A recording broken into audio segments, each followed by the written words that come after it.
The Bellas are 3-time champs. We're doing this performance for the president, and it goes badly wrong. And so then we get kicked out of the ICCAs, and we have to like find our way back to glory through going to the Worlds and defeating the Germans. DSM is so good, and it's just movie magic and all, but like, oh my God, like they're dancers and they're incredible, and it's so much fun to watch them. Flula's so funny. Brigitte is like so funny and like so pretty. You just get lost in her eyes. It's pretty good. Haley's like an angel. She's an angel. She like real life says things like, "Oh my stars." It's crazy. Like I want to like put her in a bowl and like eat her up with sprinkles on it. That was another thing that brought me a lot of joy, seeing the Green Bay Packers get low.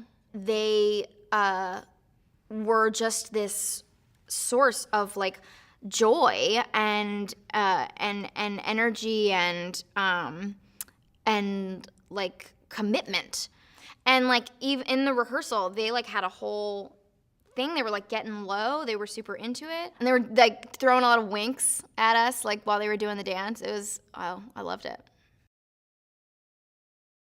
I love, first of all, that it's a story about amazing, interesting women who are really funny. It's an underdog story, which I always find compelling. And most importantly, it's very joyful.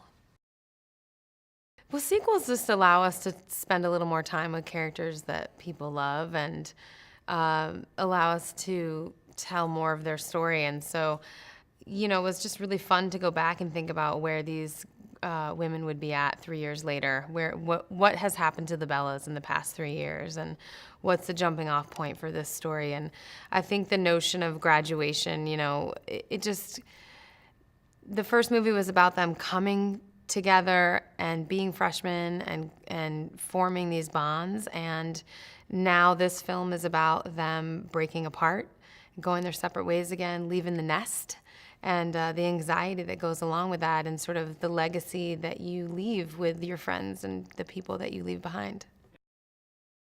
The studio came to me very early in the process and said, we think a young female director should take the reins. And I said, oh, I'm so glad he thinks she's young.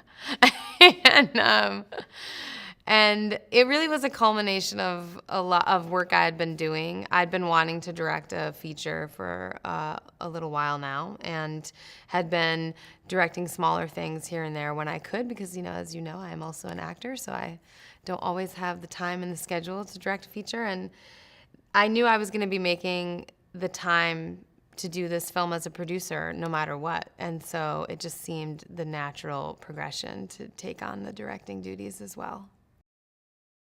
At the start of Pitch Perfect 2, the Barden Bellas are 3-time national champions who have been invited to perform for the President of the United States at his birthday celebration at the Kennedy Center.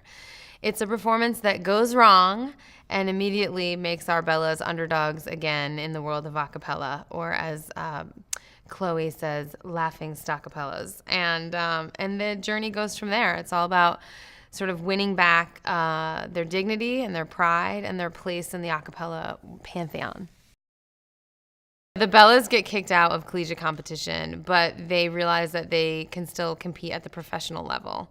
And so they register and go to the World A Cappella Championships in Denmark at the end of this film to face their new arch nemesis, Das Sound Machine, who have come to America to take over the Bellas' victory tour, which they are no longer allowed to partake in for fear that they will, that their performances will continue to go wrong.